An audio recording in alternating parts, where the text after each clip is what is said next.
ভালো আছেন? হ্যাঁ, ভালো আছি ভাই। ভাইয়া, আপনি শুনছি আপনি নাকি ডাক্তার ইউনূসের কাছে কিছু বলবেন।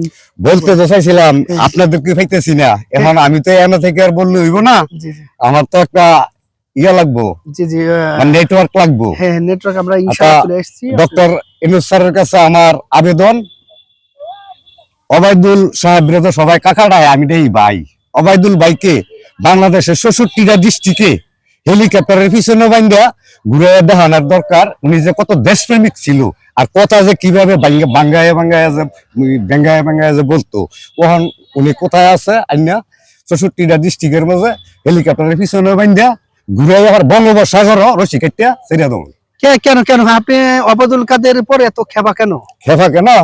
উনি চট্টগ্রামে এই মিছিল করতে গেছিল, সমাবেশ করার জন্য। ওনার বলছিল যেইটা আইব, যেই লোকগুলো আইব সমাবেশ, ওই প্রত্যেকটা মেরে মেরে বঙ্গোপসাগরে ফেলাইতো। তাইলে তারা কার নেতৃত্ব দিব? যদি পাবলিক যদি বঙ্গোপসাগরে ফেলায় দেয়, কার নেতৃত্বটা দিব? না, আপনার কথা ঠিক আছে।